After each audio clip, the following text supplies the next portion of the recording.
जब से अमेरिका ने भारत पर 50% टैरिफ लगाया है, गोदी मीडिया चिल्ला चिल्ला कर टैरिफ के फायदे गिना रही है। एक सेकेंड ये बड़ा इंपॉर्टेंट है। तो दूसरी तरफ ऐसा माना जा रहा है कि इस टैरिफ से भारत को बड़ा नुकसान हो सकता है, जिसके चपेट में हो सकता है आपके रिश्तेदार, आपका पड़ोसी या सीधे आपकी नौकरी भी जा सकती है। इन सब बातों को ध्यान में रखते हुए आज के इस वीडियो में हम डिटेल में बात करेंगे टैरिफ के बारे में और जानेंगे 50% टैरिफ का सच आखिर है क्या। आज 50वीं सदी हो गया है। 25 पहले था, 25 आप, 25 और 25 50। धन्यवाद डोनाल्ड ट्रंप जी, आप महान हैं। की बार ट्रंप सरकार। भारत से अमेरिका जाने वाले सामानों पर 27 अगस्त से 50% टैरिफ लागू हो गया है। ग्लोबल ट्रेड रिसर्च इनिशिएटिव यानी GTRI की रिपोर्ट के मुताबिक यह नया टैरिफ भारत के लगभग 5,40,000 करोड़ रुपए के एक्सपोर्ट बिजनेस को सीधा इफेक्ट कर सकता है। 50% टैरिफ से अमेरिका में बिकने वाले कपड़े, James, jewellery, furniture, sea food जैसे भारतीय प्रोडक्ट महंगे हो जाएंगे। इससे इनकी मांग में 70% तक की कमी आ सकती है, जिसका सीधा फायदा चाइना, वियतनाम और मैक्सिको जैसे कम टैरिफ वाले देशों को हो सकता है। वो इन सामानों को सस्ते दामों पर अमेरिका में बेचना शुरू कर सकते हैं और जिससे होगा ये कि अमेरिकन मार्केट में इंडियन कंपनीज की हिस्सेदारी कम हो जाएगी। वीडियो में आगे बढ़ने से पहले टैरिफ से जुड़े दो इंपॉर्टेंट बातों को समझ लेते हैं। पहला, टैरिफ क्या होता है और दूसरा, ट्रंप ने भारत पर टैरिफ क्यों लगाया। दोस्तों, टैरिफ जिसे आप इंपोर्ट ड्यूटी भी कह सकते हैं, जब कोई देश दूसरे देश से सामान खरीदता है तो उस पर कुछ टैक्स लगाता है, उसे ही टैरिफ कहते हैं। ट्रंप का कहना है कि भारत अमेरिकी सामानों पर बहुत ज्यादा टैरिफ वसूलता है, जबकि अमेरिका भारतीय सामानों पर कम टैक्स लगाता है। ट्रंप को लगता है कि ये नाइंसाफी है, इसलिए उन्होंने रेसिप्रोकल टैरिफ पॉलिसी यानी जैसे को तैसा वाली स्ट्रेटजी को फॉलो करके भारत पर 25% टैरिफ लगाने का ऐलान किया था। फिर बाद में ट्रंप ने भारत के रूस से ऑयल और मिलिट्री इक्विपमेंट खरीदने पर नाराजगी जताई और इसी वजह से 25% का एक्स्ट्रा यानी एडिशनल टैरिफ भी लगा दिया और इस तरह टोटल टैरिफ हो गया 50% यानी 50%।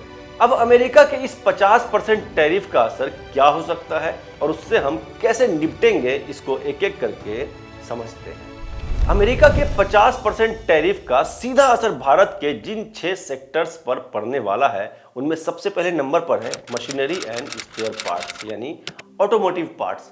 भारत ने 2024 में 19.16 बिलियन डॉलर यानी लगभग 1.68 लाख करोड़ रुपए के इंजीनियरिंग गुड्स एक्सपोर्ट किए थे।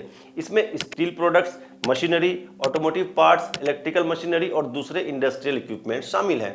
अभी तक अमेरिका कारों, छोटे ट्रकों और उनके पार्ट्स पर 25% टैरिफ लगा रहा था और कमर्शियल व्हीकल्स के पुर्जों पर 10%। टैरिफ के बाद क्या हो सकता है? अमेरिका भारतीय ऑटो पार्ट्स के लिए सबसे बड़ा बाजार है। टैरिफ बढ़ने से 7 बिलियन डॉलर यानी लगभग 61,000 करोड़ के सालाना ऑटो पार्ट्स एक्सपोर्ट में से 30,000 करोड़ का एक्सपोर्ट इफेक्ट हो सकता है। अब यहाँ एक बड़ा सवाल ये उठता है कि ऐसे सिचुएशन में भारत क्या कर सकता है। यूरोप, स्पेशली जर्मनी और यूके और एशियन कंट्रीज जैसे सिंगापुर और मलेशिया में इंजीनियरिंग गुड्स की मांग बढ़ रही है। भारत इन बाजारों में अपने प्रोडक्ट्स के लिए अपॉर्चुनिटीज बना सकता है। मशीनरी एंड स्पेयर पार्ट्स के बाद जो दूसरा सबसे बड़ा सेक्टर है जिस पर 50% टैरिफ का सबसे ज्यादा असर होने वाला है, वो है इलेक्ट्रॉनिक्स सेक्टर। भारत ने 2024 में अमेरिका को 14 बिलियन डॉलर यानी 1.23 लाख करोड़ रुपए के इलेक्ट्रॉनिक गुड्स एक्सपोर्ट किए थे। इसमें स्मार्टफोन, स्पेशली आईफोन एक बड़ा हिस्सा था। आप ये जानकर हैरान हो जाओगे कि भारत अमेरिका में आईफोन का सबसे बड़ा सप्लायर है। अभी फिलहाल इलेक्ट्रॉनिक्स सेक्टर को छूट है। जब तक सेक्शन 232 टैरिफ की घोषणा नहीं होती, तब तक एप्पल, सैमसंग जैसे स्मार्टफोन के एक्सपोर्ट पर कोई असर नहीं पड़ेगा। सेक्शन 232 टैरिफ की घोषणा के बाद अगर 50% का नया टैरिफ लागू होता है तो अमेरिका में भारत से एक्सपोर्ट होने वाले इलेक्ट्रॉनिक्स सामान महंगे हो जाएंगे। ऐसे हालात में इलेक्ट्रॉनिक कंपनीज अमेरिका को भेजे जाने वाले इलेक्ट्रॉनिक्स आइटम को किसी और देश में बनाने पर विचार कर सकते हैं। और अगर ऐसा होता है तो उस कंडीशन में बहुत सारे लोगों की नौकरियां खतरे में पड़ सकती हैं। इनफैक्ट कई सारे लोगों की नौकरियां जा सकती हैं। टैरिफ का असर जिन सेक्टर्स को हो सकता है उनमें नंबर 3 पर है फार्मा सेक्टर। भारत ने 2024 में अमेरिका को $10.52 बिलियन यानी 92,000 करोड़ रुपए की मेडिसिन एक्सपोर्ट की थी। अभी फिलहाल फार्मा सेक्टर को छूट है, लेकिन ट्रंप ने 18 महीने में 150% और बाद में 250% टैरिफ की धमकी दी है, जिससे $100 की दवा की कीमत दुगनी हो जाएगी। इससे सन फार्मा, डॉक्टर रेड्डी, सिप्ला, ल्यूपिन जैसी बड़ी भारतीय कंपनियों को बड़ा नुकसान हो सकता है। और अगर सच में टैरिफ लागू हो जाता है तो उस कंडीशन में भारत क्या कर सकता है, उसको भी एक बार एनालाइज कर लेते हैं। फर्स्ट, भारत अमेरिका के साथ ट्रेड डील पर जोर दे सकता है ताकि मेडिसिन की कीमत कम रहे। दूसरा, भारत यूरोप और लैटिन अमेरिका जैसे दूसरे मार्केट में अपने प्रोडक्ट्स को बेच सकता है। दोस्तों, नंबर 4 पे है James and jewellery sector. Bharat ने 2024 में अमेरिका को $9.94 बिलियन यानी 87,000 करोड़ रुपए के जेम स्टोन और ज्वेलरी एक्सपोर्ट किए थे। हालांकि कुछ ज्वेलरीज पर पहले से ही 25% तक टैरिफ था, लेकिन अब नया टैरिफ बढ़कर 50% हो गया है। कीमत बढ़ने से एक्सपोर्ट में 15 से 30% तक की कमी हो सकती है। अमेरिकन बायर सस्ते ऑप्शंस ढूंढेंगे, जिससे भारतीय कारीगरों की नौकरी खतरे में पड़ सकती है। नंबर 5 पे है टेक्सटाइल सेक्टर। भारत ने 2024 में अमेरिका को $10 बिलियन यानी 87,000 करोड़ के टेक्सटाइल एक्सपोर्ट किए थे। इसमें रेडीमेड गारमेंट से लेकर कॉटन, यॉर्न और कारपेट शामिल हैं। नए टैरिफ से 50% भारतीय कपड़ों की कीमत बढ़ सकती है, जिससे अमेरिका में इंडियन कपड़ों की डिमांड में 20 से 25% तक की कमी हो सकती है। बड़ा सवाल ये उठता है कि ऐसे सिचुएशन में भारत क्या कर सकता है। भारतीय कपड़ा कंपनियों को यूरोपियन यूनियन, यूनाइटेड किंगडम और यूएई यानी संयुक्त अरब अमीरात जैसे दूसरे बड़े मार्केट पर ध्यान देना होगा, क्योंकि ये मार्केट भी इंडियन टेक्सटाइल के लिए पोटेंशियल मार्केट है। और दोस्तों, लास्ट में है सी फूड सेक्टर। भारत अभी अमेरिका को सालाना 60,000 करोड़ का सी फूड एक्सपोर्ट करता है, जिससे इस सेक्टर में करीब 2 करोड़ इंडियंस को जॉब मिली हुई है। टैरिफ के बाद क्या सिचुएशन हो सकता है, एक बार उसको समझते हैं।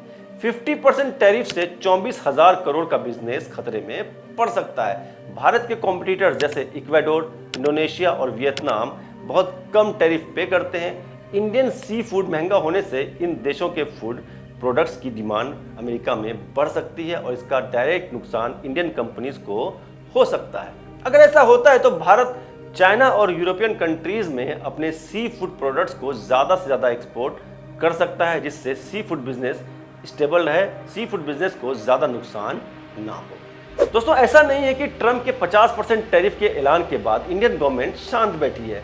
राइटर्स की रिपोर्ट के मुताबिक ट्रंप के टैरिफ लगाने के बाद भारत की मिनिस्ट्री ऑफ कॉमर्स ने लगभग 50 देशों के लिए नई एक्सपोर्ट स्ट्रेटजी बनाई है, जिसके बाद भारत अब चाइना, मिडिल ईस्ट और अफ्रीका के बाजारों पर फोकस करेगा।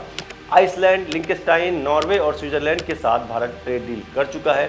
ये 1 अक्टूबर से लागू हो जाएगा। और इन सब के अलावा इंडस्ट्री बेस्ड मार्केट यानी कौन सा सामान किस मार्केट में सबसे ज़्यादा बिक सकता है, उसकी तलाश भी जारी है।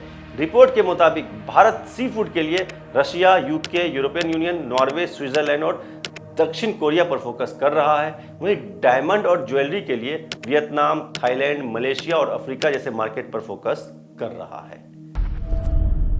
दोस्तों, मैं उम्मीद करता हूं आपको मेरा ये वीडियो जरूर पसंद आया होगा। ऐसे और भी इन्फॉर्मेटिव वीडियोस देखने के लिए सब्सक्राइब करें मेरे चैनल नजरे जॉर्डन को, और बहुत जल्द मिलते हैं एक और इन्फॉर्मेटिव वीडियो के साथ। बाय।